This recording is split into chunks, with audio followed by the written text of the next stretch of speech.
Hello everyone and welcome back to the ROKER Report podcast in association with Vaux Brewery, where we have had a emergency meeting among the ROKER Report editors to discuss the recent events which have of course unfolded behind closed doors at the club. We have appointed a new CEO in Jim Rodwell, and we've received, I think to say mixed reviews would probably be unfair, because by and large the feedback we've had on the appointment of our new executive organiser is that it's a lot more bad than good. Indeed, the negatives we've received have eclipsed the positives that have seldom emerged, and we figured that obviously, because that's big news, we would gather today, congregate on Skype in our respective isolation inspiration stations, where we can obviously talk about what's gone down and how we feel about it. So joining me on this fine, humid afternoon is Craig. How you doing, Craig? Very well. Just plodding along, enjoying the sun. Good stuff. From a 2 metre distance from everybody else. Of course, as is, of course, good practice. And we're also joined by Tom, who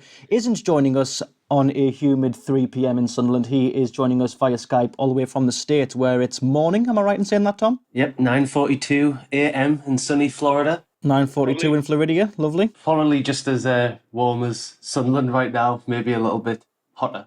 Possibly. I mean, to be honest with you, I never imagined Sunderland as being somewhere that shares a climate with Florida at any given time. But, you know, if it is, it is. That's fine by me. We'll not beat around the bush anymore. Let's just go straight for the nail and try and hit it on the head.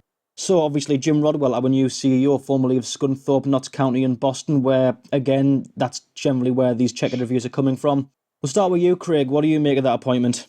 Oh, God, where do you start?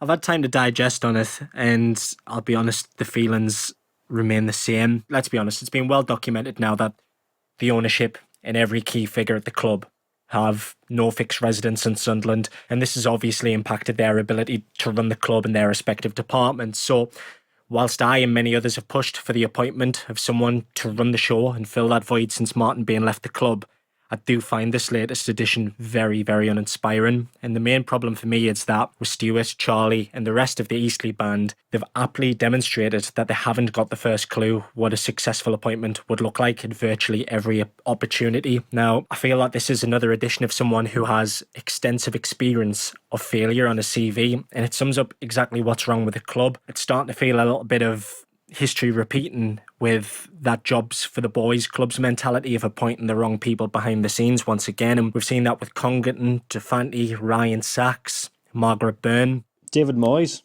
Oh, God, don't even start with that. Now, I mean, those in favour of the appointment on social media, and there are some, they've argued that, you know, we've appointed someone with experience of the level that we're at, and that's fair enough. But what I would say in response to that is we're not your run-of-the-mill League One club. So whilst people would argue that experience at this level is exactly what we need, I don't feel it is. I mean, as we've already seen in the likes of Paul Reed and Richard Hill, Neil Fox, etc., despite their intentions, promises and the like, they are all deeply in over their heads.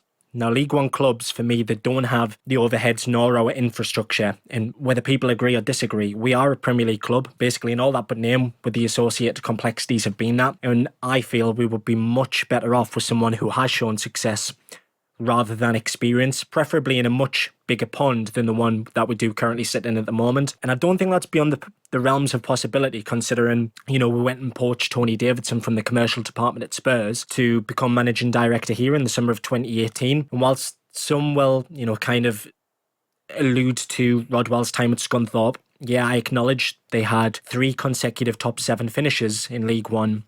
But my main concern, and I direct everybody to the comments of Peter Swan from yesterday, he said, I employed Jim to take us to the Championship and get us ready for our journey into the new stadium. And for those unaware, he leaves them sat in 20th position in League 2, the 2 points above the relegation zone, having played a game more than Mansfield Town, who at the time of this recording sit 1 place below them.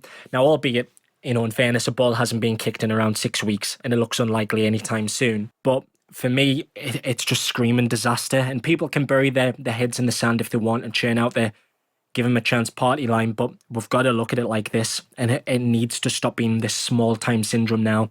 Sunderland Football Club are 6 times champions of England, with 2 times FA Cup winners, and we're a top 10 performing English club in top flight history.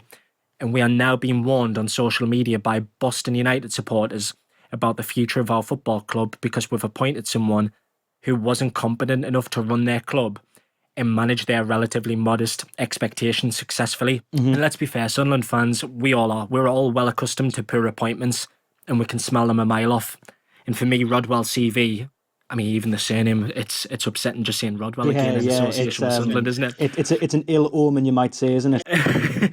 But his CV, for me, it's riddled with destroy and exit jobs. And it's quite disheartening that the club are describing his appointment as a huge asset, which made him the natural choice as the club continues to progress. I mean, I wish him well, but I think we know from the offset this will not end well. No, that's it. You know, there's an element among Sunderland fans, and obviously because we are just so accustomed to failure and because we know exactly what the archetypal disappointing appointment looks like. I think while looking at it, I would say I want to give everyone a fair chance. Okay, no matter how poor a CV someone has when they come into the club, you know, I don't care if it's when you're signing Josie Altidore or it's when you're signing Jermaine Defoe. You know, like no matter what the CV is, I believe in the egalitarian approach of giving everyone a fair chance, a fair crack at the whip. But like you say there, Craig, you know, like you cannot fault the Sunderland fans for feeling that we are primed for another sort of like catastrophic appointment here, because you look at the CV and it does just scream job for a mate, and that's precisely the water-taking party that Methven spoke about, that he claimed we were moving away from. You know, Sunderland wasn't going to be a free meal ticket anymore, but, you know, quite frankly, that's exactly what it feels like it is again. You know, this feels like something between appointing Martin Bain asset strip and Moyes signing Julian Lescott because he had no one else to sign, and he figured, may as well give the job to a mate because I do need to have somebody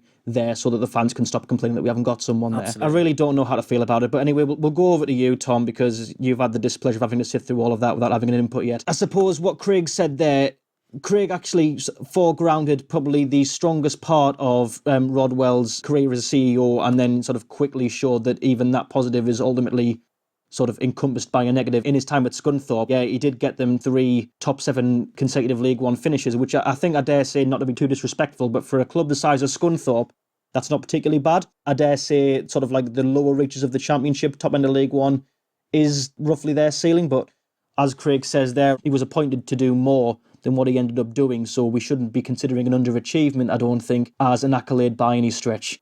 But let's look now at his time at Boston United, which of course took them from League Two all the way down to the Conference North. Let's start with that, Tom. How does that bode for us, knowing that that's our new CEO? You know, there's actually a part of us that, you know, every time there's a hint of optimism in the air and fans think, oh, this is, you know, the new dawn, or this is the kickstart that we needed to really get moving in the right direction. I'm just wondering whether, like, we actually live in some kind of weird Twilight Zone, Black Mirror-esque world where whenever there is a hint of optimism and it very quickly turns to a shit show, I'm wondering whether when we actually think something's going to be a complete shit show, perhaps we might actually be able to take something positive from it in the long run. All joking aside, I don't really know how to feel for one very simple reason. I'm not exactly sure what his role is going to be as CEO.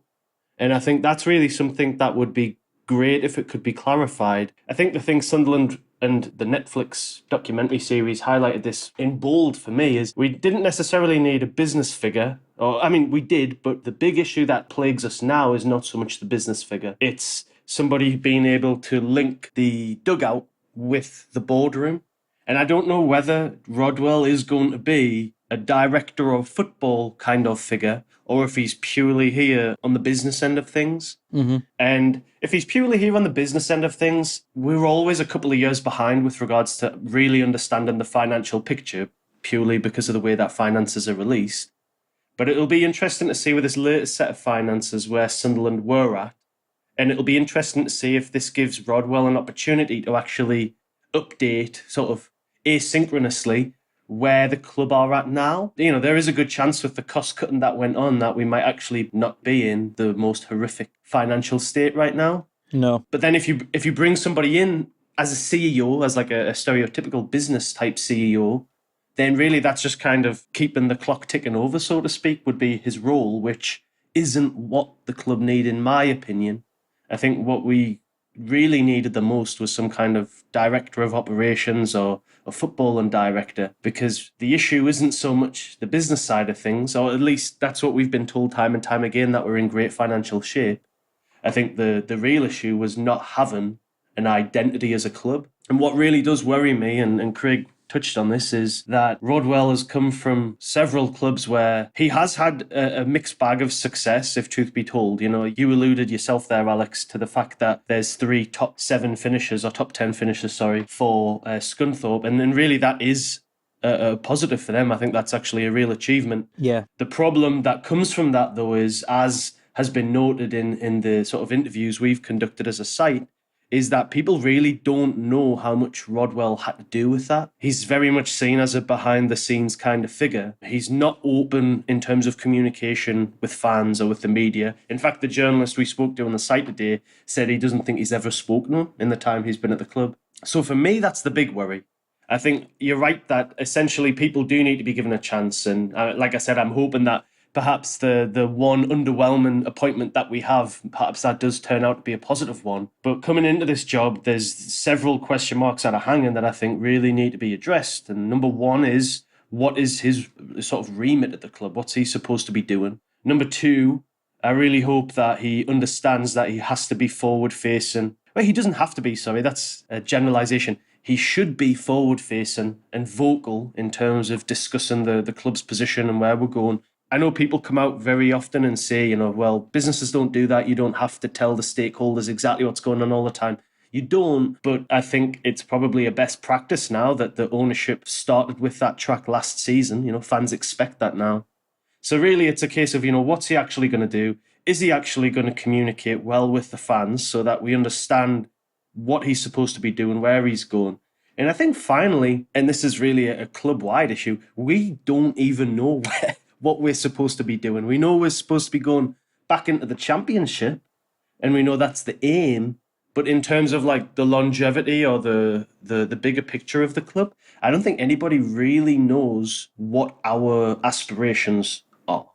And I think that's going to be something that if Rodwell doesn't resolve that or doesn't kind of address that issue in the first month, or maybe even sooner than that, to be fair, but there's going to be a real issue on the hands of a lot of the fans who are going to kind of just be quizzical at the appointment, basically, because, like you said, his track record is mixed, to say the least, though I'd be inclined to at least give him a fair chance at showing his worth. But really, we haven't had anything positive from the people who are affiliated with the clubs he was at, and that's got to be a worry, doesn't it? I think so. And I think we'll only really be able to make an actual informed opinion on what he's doing with Sunderland once we do know what he's been brought in to do specifically. You know, again, I don't want to sound like I'm being difficult, but prior to I'm going to call him Jim, and I'm not going to call him Rodwell because I can't bring myself to keep saying that for this whole podcast. The main issue we had prior to appointing Jim was that we didn't know who was running the club on a day-to-day basis, and that was a very valid concern for a club, you know, with our ambitions and, you know, of our considerable size. Now we have a CEO who is, you know, quote unquote, the person who runs the club on a day-to-day basis. There's still a question that's being asked, which is what necessarily is running the club on a day-to-day basis going to look like when a CEO is appointed? Is it going to be the case that he is going to work sort of in tandem with the manager, with the senior leadership team, to sort of like have dialogue on the club's vision, on its sort of like long-term plan? Or is it the case, obviously Donald is still looking to sell the club, and there won't be any discussions with himself and Jim about a long-term plan, because the only sort of plan that Donald has in his sights is selling the club, and to do so he's going to want the club to be as financially buoyant as possible, in which case Jim would be trying to sort of cut costs and, you know, sell off what can be sold, and consequently potentially limit some ambition, really, when we could use that kind of figure to expand. A lot like Martin Bain, really, is sort of the fear, I think, especially on my mind, is are we appointing someone who is going to act more like a director of football and is going to try to sort of piece together the different sort of like concerns and needs of the different members of the team in order to create a vision?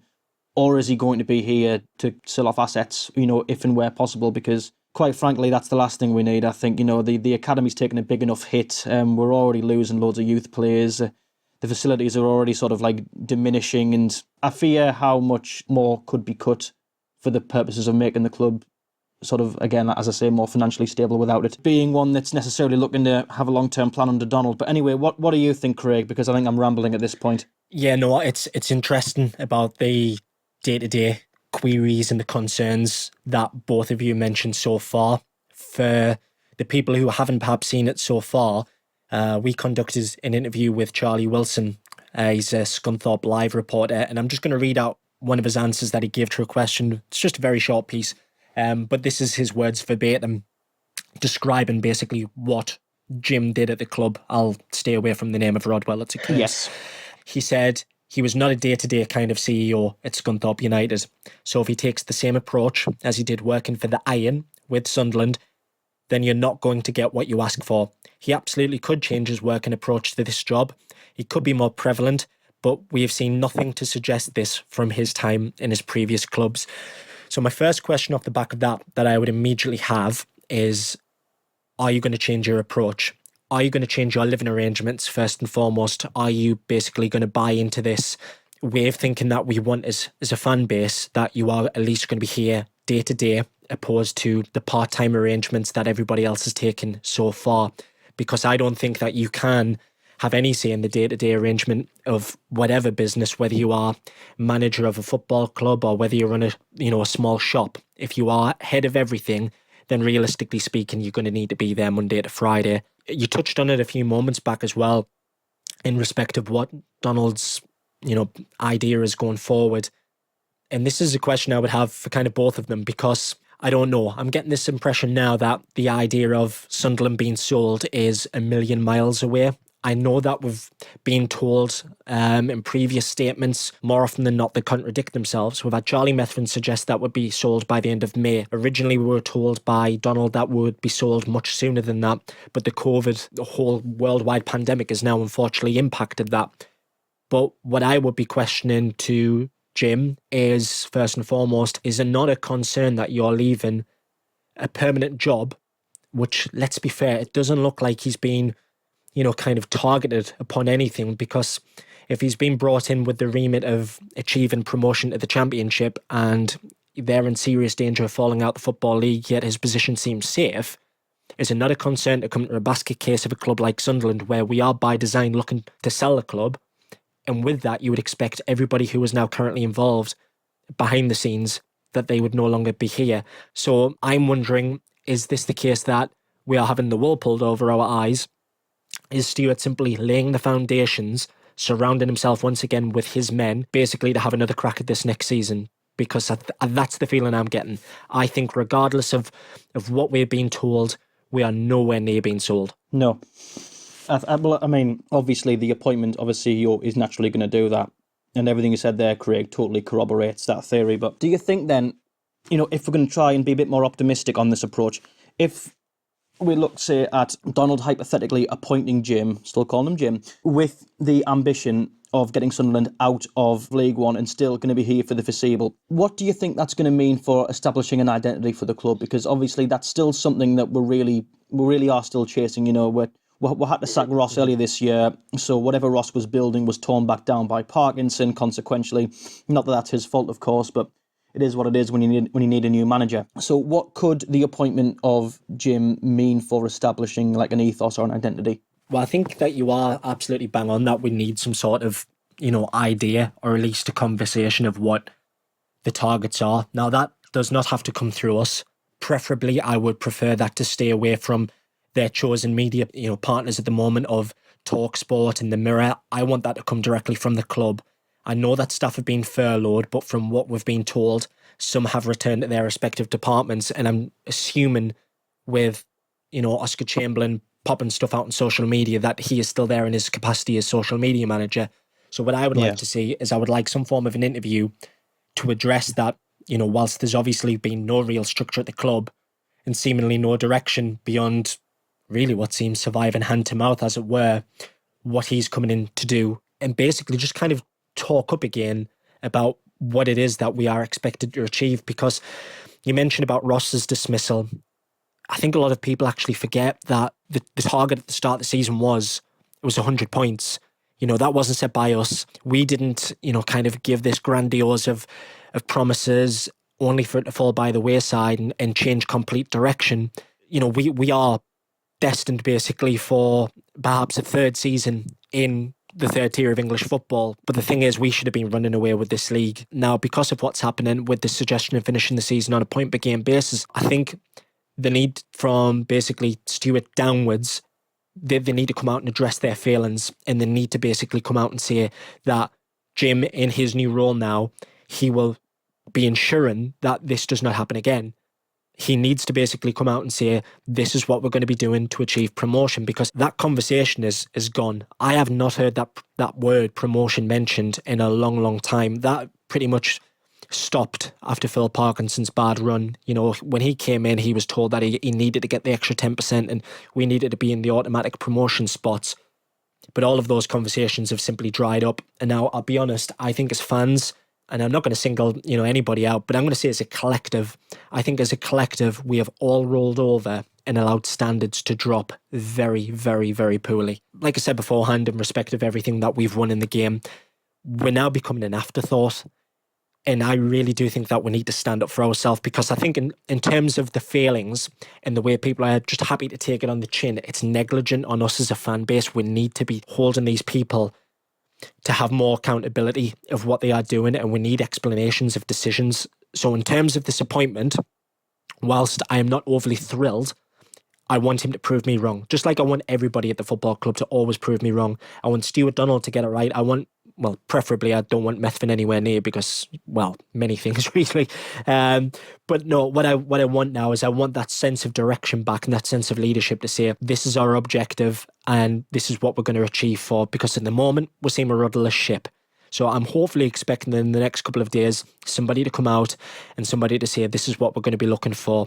I appreciate that we're having a lot of downtime now because of what's happening in the world, but nonetheless, I still feel that we need that conversation to say, if the season resumes and we do finish in the last 9-10 games or what have you, or whether it's going to be null and void, and whether we go on for another season next season, they need to come out and at least explain what they are going to do to resolve the issues that we've got, and basically address to finally getting us out of this division. Yeah, I mean, obviously signalling out their intentions is going to be one thing, Craig, but what I'm very interested is what you said there about standards, because for what it's worth, I do agree with you. I think whether implicitly or not, the standards have dropped and we've sort of just been okay with it, which obviously is a little bit problematic. I'm sure if we all saw ourselves about a year and a half ago in this situation, we might think, how did we sort of permit that to ourselves to occur? But when you say that standards have dropped, Craig, what exactly do you mean? I mean, that's across the entire club, the fan base, everything. Now, people will always say, you shouldn't kind of get above your station and things like that. And the common comment that you will always see is, if you're unhappy with anything, you shouldn't say anything, because that level of behaviour is always described as mag-like. You can't protest. You can't basically say why you're unhappy or anything. You are just basically expected to take it on the chin and get on with it. Now, the way I look at it is, it doesn't make you a better fan to sit by and do nothing. But on the flip side, it doesn't make you a better fan to stand and scream and shout. The way I look at it is, there is no obligation for any fan, to kind of come out and scream. If you want to turn up at the Stadium of Light and sit on your hands every single week, that's absolutely fine. But the way I'm kind of viewing this is, so when Stuart Donald first came into this club, you alluded to it earlier, Methven said the piss-taking party had to stop. Now, I'll be honest, that has just continued to roll. The recruitment has been very, very poor. The appointments behind the scenes have all been poor. I still, champion the cause that the appointment of Phil Parkinson was absolutely dreadful. And I am really still to this day stunned that he remains in a job. But just kind of going back to, the idea about the protesting supporters and things of like, look, we're a group of fans and we do have very realistic expectations. We want the very best of what's achievable for the football club. Now, last season, there was the whole novelty, of going around these grounds and kind of reclaiming the identity and basically just getting promoted. It was about getting that winning feeling again, and it stopped. It came crashing down. And then all of a sudden, we are now back in League One again for a second season.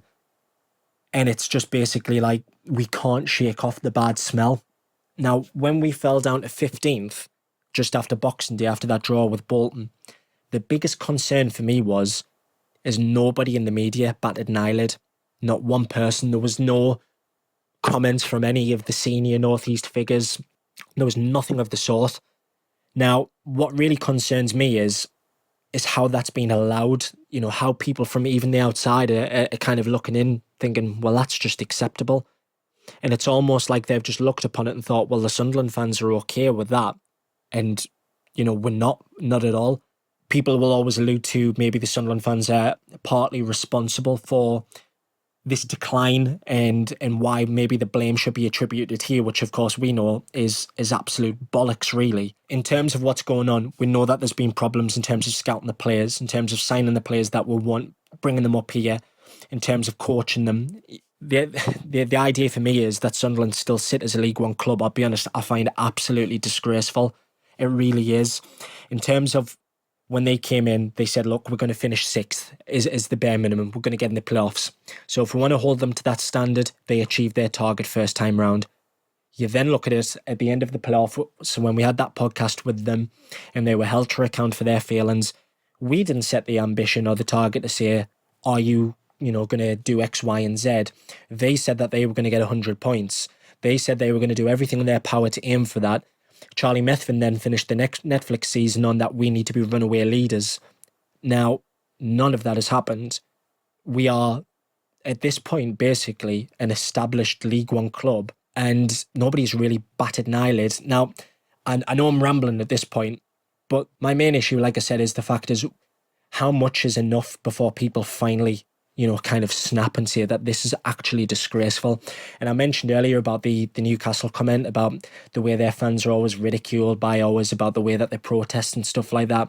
Some of it, for the most part, is cringeworthy. They've had their fake funerals and they've had their incorrect spellings on the bedsheet. But by God, if they're unhappy, the media know about it. And you'll have George Colgan writing the sensationalist romantic pieces about how, they deserve so much better. And you'll have Keith Downey doing the same on Sky, stood in front of a camera to say that these are, the most hard done by football fans. And I've even seen some allude to Mike Ashley's recent years as an austerity around the football club. Now, if you look at these, kind of bios of these people reporting on it, they all say the same, that they report for the 3 North East clubs. Why is nobody coming down to Sunderland and saying, hold on, why are you still struggling in League One? Why can nobody to this day still explain how Stuart Donald and Charlie Methven bought this football club with the suggestion of its own parachute money? It's almost like we've just become an afterthought and nobody cares. Now, the only people who can stand up for ourselves, let's be honest, is us as the fans. The standards have dropped beyond belief that we've been going to places in this division. And this is not doing any disservice to these teams, but let's be fair, we shouldn't be going to Gillingham's and Bristol Rovers and all of these places and telling them that, a point here and a point there is a good result and losing. Aidan McGeady stood up for that and he said we should be doing much better and he was forced out. So for me, I think in terms of how we basically readjust ourselves and actually start throwing around who we are and that we are that big name, we are that forgotten giant, we need to basically have a word with people to say, unless you are going to be improving what you've offered to this football club so far, you can sling your hook. And I think as fans, we need to be doing that an awful lot more. What do you think, Tom? Because obviously what Craig says there is it moves away entirely from the issue sort of behind the scenes and it goes to the issues surrounding them. And that's obviously, while there has been a decline, as has been, very blatantly highlighted by Craig, Sunderland's sort of like plight doesn't seem to be one that's picked up all that often by journalists. That's not to say, of course, I'm not about to implicate Culkin or Downey's having an agenda against us. I'm not quite that paranoid. But obviously, there isn't as much noise around Sunderland when things go badly as there is around Newcastle. And let's be perfectly honest here, I don't really want to win. If this is a derby, I don't want to win it. But we've suffered a lot more than they have. Let's be perfectly honest here, double relegations. Martin Bain, Jack Rodwell, Didier Endong, David Moyes, Simon Grayson and Chris Coleman. I mean, it's their Champions League winning manager wouldn't stay. That if that's a massive headline, then I can't even fathom what a double drop into League One must be. Crikey. What do you generally make of it, Tom? I think the issue really stems, and this actually links everything we've spoken about together, from Jim Rodwell to dropping standards to no vision. It all stems from the fact that I think the communication has just been really poor throughout. And I mean, that stemmed from, it feels like there's basically a paradox or this like weird duality whereby we get told one thing and told something completely different, yet they can both exist perfectly fine for some reason in the same universe. So like, I'll just, when we were actually bought by Donald and the ownership group, he told the BBC, we've given Ellis 40 million, so that's the deal. And in return, Ellis has tidied up his debt, and now that's gone from the football club. And as every fan at that point is like, this is fantastic. We're debt free.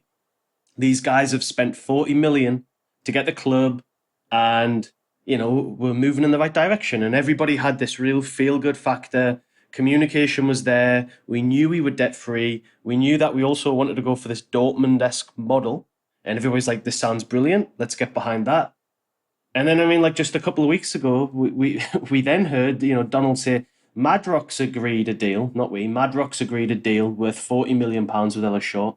This was £15 million plus last summer's parachute payment of £25 million, which came in just after we took over and was ring-fenced to pay off the last bit of bank debt. Like, those are very different statements. And I think that's one major issue that has just prevailed, because coupled with that, there's also the fact that we've been told to be grounded and understand that we're in an awful position and we don't have the financial clout to just turn things around, on a dime and get back going in the right direction. So there's one element of the fan base that is saying, look, we need to be realistic. We're not going to go out and sign £5-10 million players anymore for fun. We've got to realise that League One is where we're at. We're outside the Prem. We're not going to be there anytime soon. We've just got to accept it. But then we're also fed a line that says, 100-point season, we're going to have the biggest budget in this league. We're going to blow people away. We are Sunderland. Like, this is a big club.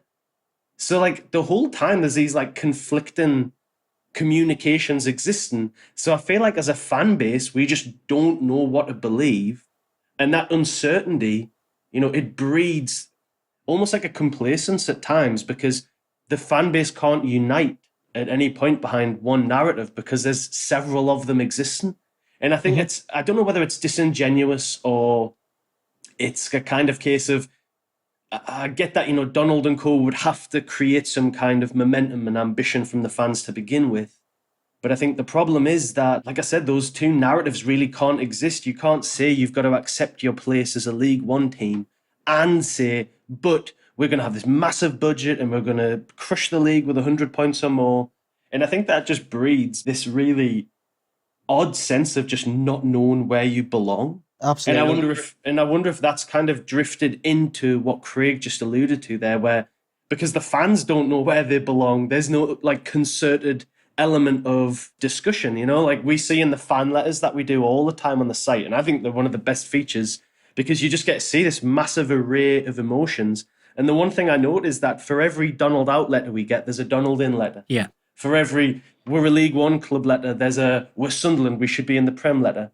And I think that's the big issue. And this is where it comes back to Jim Rodwell, because if there's one piece of advice I could give him, and I'm not suggesting he would ever listen to the pod, but if he did grab a soundbite out of this, I would say the fan base is fractured, not necessarily in an aggressive or horrific way, but just in the sense of everybody has a totally different opinion. And that really has stemmed from a very kind of bewildering level of just mass communication, just to go back to that point, we had a lot of communication to begin with and we loved it. And then now that's kind of gone away as well because the ownership said it was because of the fans. But I think because the scrutiny was so intense at that point, it was difficult to keep up the party line at that point of, we're a big club and we're moving in the right direction. So what Jim Rodwell really needs to do now at this point is he needs to look and go, right, as the guy who's in the charge of the day-to-day, I need a clear picture of what the ambition is at this club.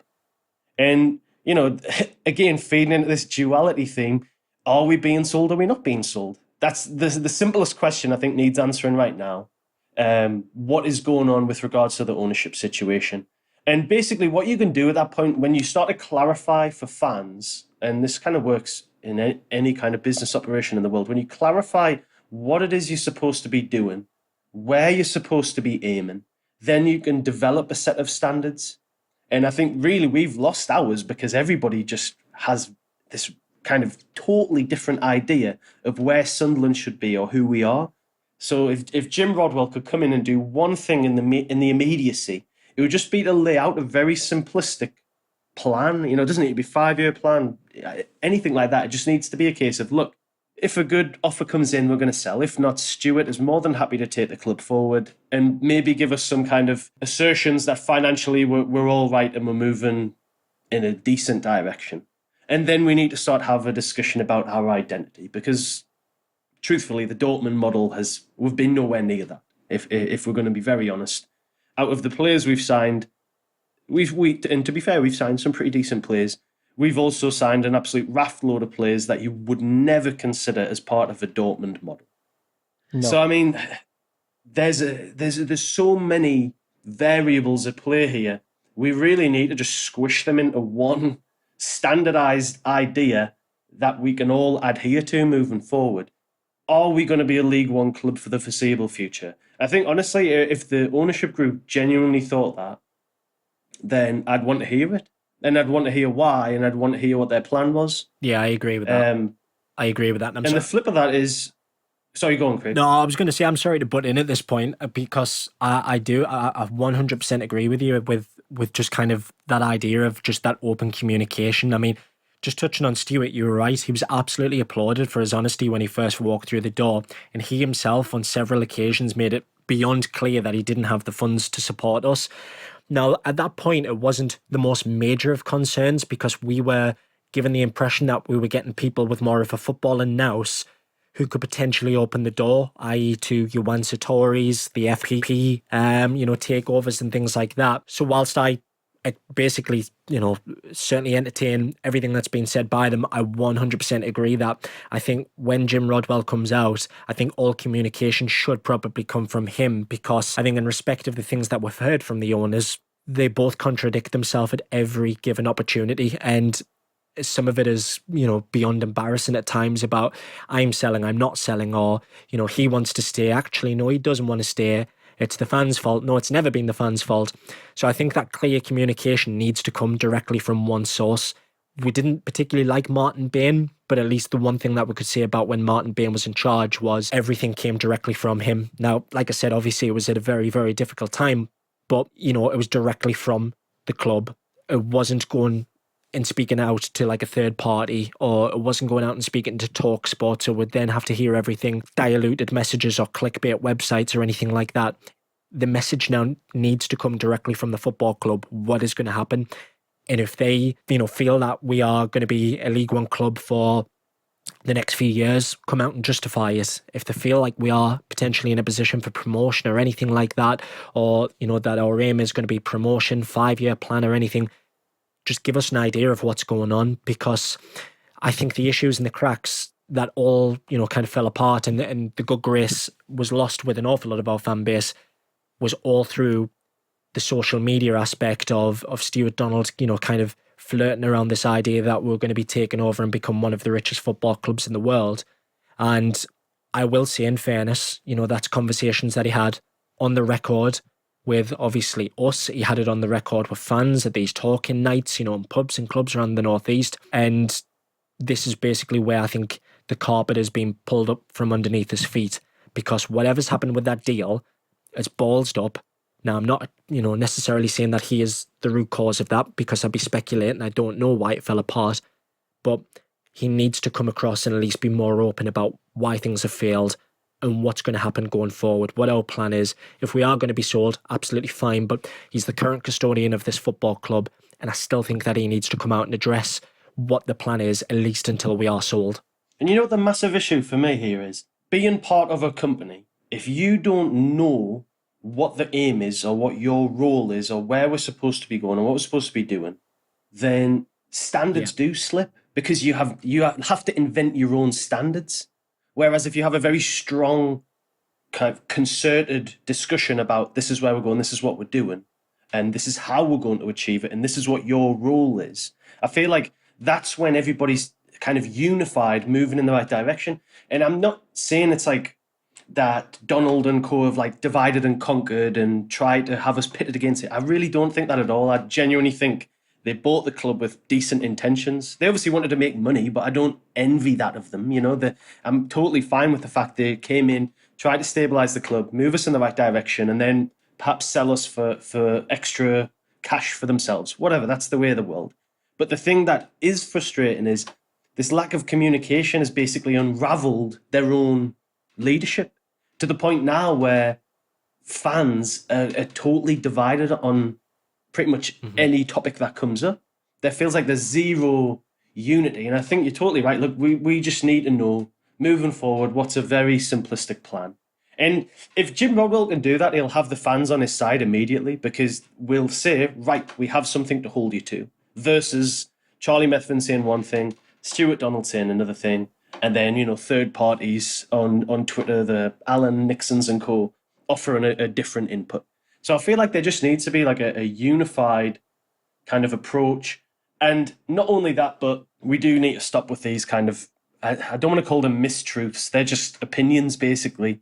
We need to stop with the opinions, and we need to become kind of a factually driven club. And that kind of links into a whole other discussion about, analytics and the manner in which the club looks to kind of grow itself. All of that needs to stem from this idea that we're a straight shooting club. We're going to explain to the fans what the position is, where we want to go, how we're going to try and do it, ask for them to buy into this idea. And I just think that's how you develop something successful. You don't promise the moon and then kind of, and I just think for too long we've had like a lot of half a dozen of one and three quarters of another discussion and never really known the total sum of what actually is going on and what actually needs to happen. I think that's an absolutely excellent point, Tom. Honestly, I've been listening back. I've been listening to that dialogue just there, and honestly, it never even occurred to me really until now that the source of the sort of, you might say, the cognitive dissonance between fans who think, yes, we're a League One club, we have to accept where we are, we have to be realistic, versus, look, we're a big club, we should be out of this league. It's almost like the fans who call other fans having a MAGA mentality, and then in response they'll say the other ones have no ambition. And really, obviously people are going to have opinions regardless, and people's opinions aren't completely derived from just what the owners say. But the facts remain that, on the one hand, Stuart's saying, this is where we're at. Yes, I'm being honest, I'm being truthful. We're not going to have as much money now. Expect signings of a lesser calibre. Expect more of a League One approach, to which a lot of fans were on board with, because they understood the situation, they understood the club had fallen on hard times. But then, simultaneously almost, you've got Stuart again or Charlie saying, yeah, look, 100-point season, we're going to smash the league. So you're totally right. Which one do you go for? It's almost like if you're going to condense all of Stuart and Charlie's public speaking into one discussion, it would be like going, Stuart saying, right, yes, hello Sunderland fans, the situation is black. And then Charlie goes, yes, I agree with Stuart, I stand by him, it is indeed white, the situation. And then obviously a journalist or Nixon goes, yes, well, based on this, we can say it's grey. It's like the fans don't know whether they're coming or going. And like you two have basically concluded there, it would be a very simple thing to do for Jim just to come forward and go, right, okay, I've spoke to the manager, I've spoke to the backroom staff, I've spoke to the senior management. Here is what we are going to do going forward. Here is our plan. This is what we are setting out to do. This is what we have discussed. This is what we have concluded. If he just gives us the synopsis of the consensus from one source, from one article, then we have something, as you say, to go off. We have their mantra, we have their ethos, we have, dare I say it, an identity to start with. There is something we can go on. And obviously what Jim then goes on to do is still going to be held, we're still going to reserve judgment based on what he does. But it's a very good start, I dare say, just to maybe put your flag in the ground and say, right, here are my intentions, here is the club's intentions, this is what you should expect. Because it's been made abundantly clear that the expectations just change depending on who's talking, whether it's Stuart, whether it's Charlie, whether it's Stuart or Charlie via TalkSport. It varies, and the fans aren't entirely certain what is going on. That, compounded by a lack of a CEO running the club on a day-to-day basis, has just resulted in far more questions than answers. I think behind that ambiguity, they've hit a lot of failings. So it'll be very interesting to see what happens now that we've got someone who's, you would hope, running the club and overseeing the club's sort of like consolidation on a more hands-on basis, because without that, like it's just a bit of a mess. It just feels like everything's being, it feels like they're winging it. And you know what, right? It's so easy to kind of, how to put this? It's really easy to turn around and point at somebody and say, like, they're doomed, effectively. We're doomed. And I think a lot of fans will turn around at Rodwell and say, you're doomed.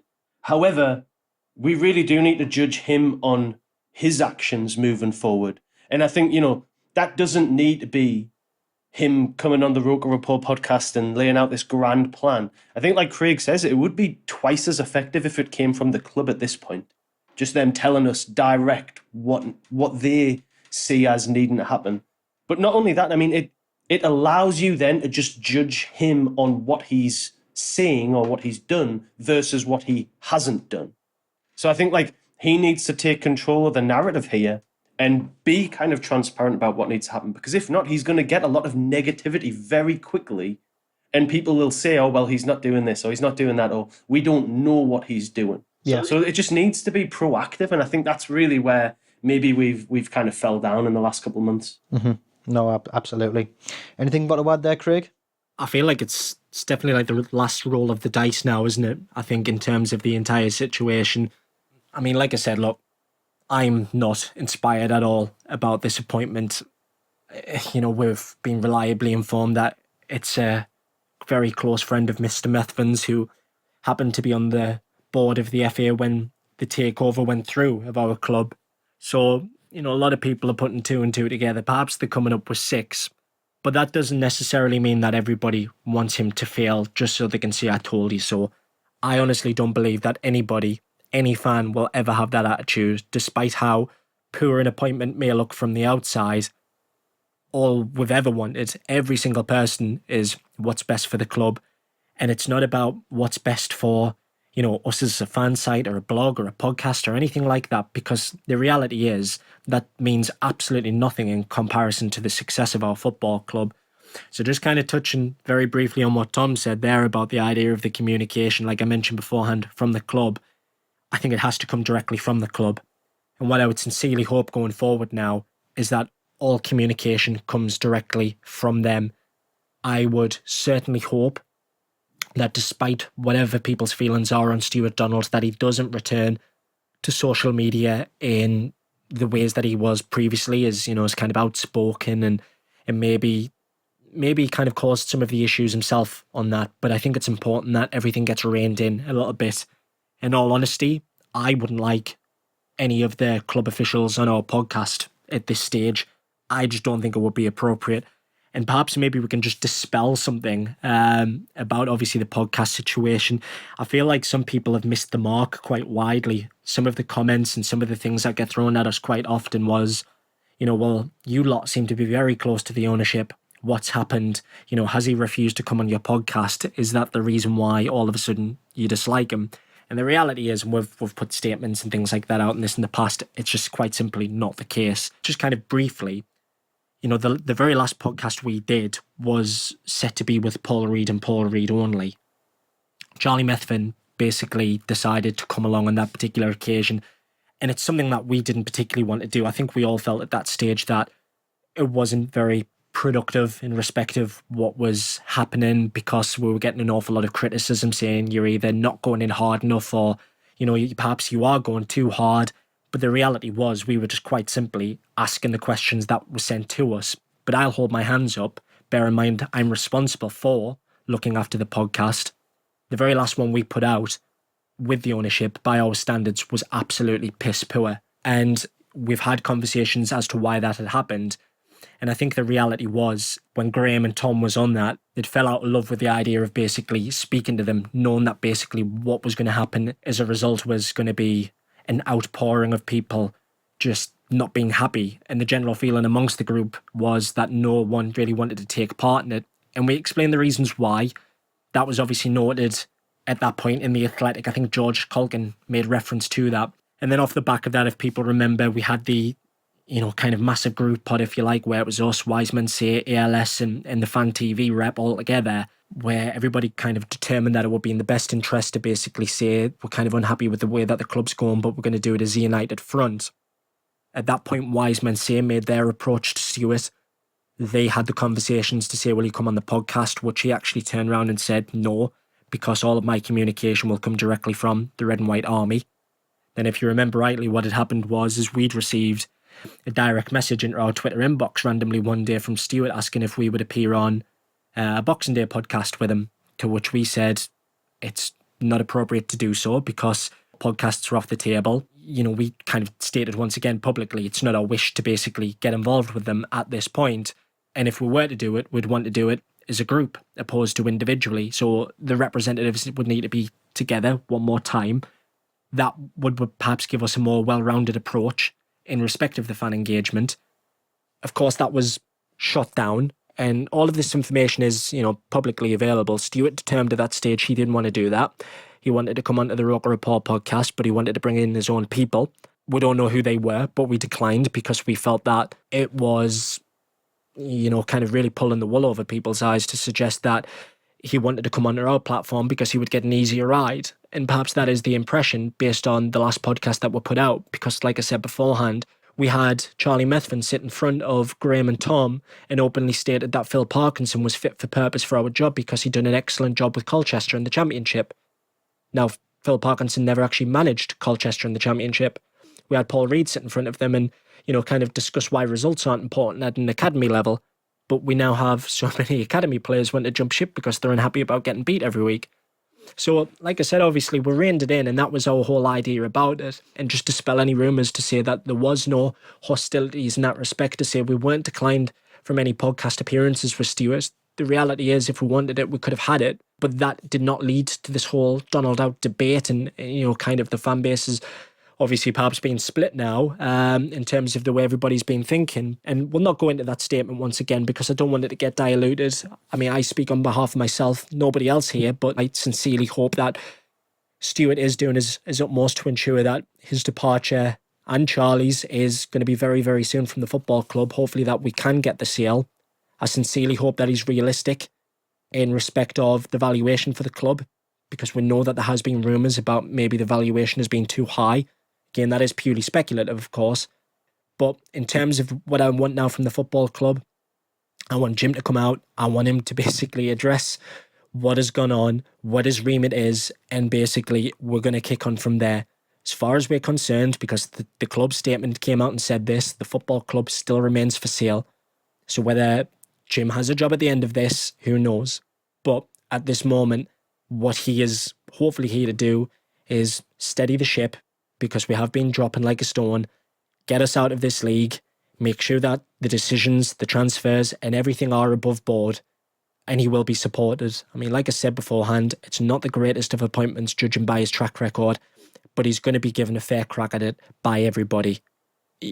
Everybody's had the grievances about Phil Parkinson, and there was people who were chomping at the bit, me included, to say that he wasn't the right man for it. But lo and behold, he won himself some more time. Now, the thing is, this is what we want basically now from our new CEO. Come out, tell us what it is that you're here to do, and basically buy yourself the time to ensure that you can do what your remit is being outlined by the management. Yeah, absolutely. And I think as well, maybe as one final thing to say today as well is, with regards to the appointment of Jim, I think to maybe summarise where we're all at with that, as far as we're concerned here, of course, you can never... Obviously, I can't account for every single perspective of every single fan, is we're not going to be optimistic, because when you look at the track record, it's the case with any CV and any job. If someone is appointed and they have, a disappointing CV, then you're not going to be optimistic. And there is absolutely nothing, there's nothing controversial about feeling that way towards the appointment. Of course, like everybody else though, like anybody else who comes to the club, you would want them to do well. You would want them to succeed for the club and for the fans. That is absolutely what every other fan would want from anyone appointed by Sunderland Association Football Club.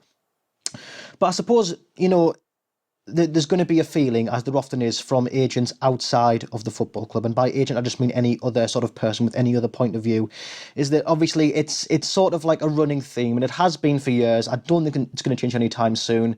Whether you're close to the club or far, if you're not a fan, there is an element among that demographic of, well, Sunderland have what they wanted now, why aren't you happy? Or, well, you've got an appointment, maybe you should be happy now, why are you being so ungrateful? Well, at the end of the day, this comes back to what we were saying earlier, the standards have dropped considerably. If we're not optimistic from the offset, we're not optimistic, okay? We're going to give them a chance, we're going to give everybody a chance. But if we don't have cause for optimism, we are not going to act and feel optimistic. And, we don't have to apologise to anybody as a fan base for feeling that way.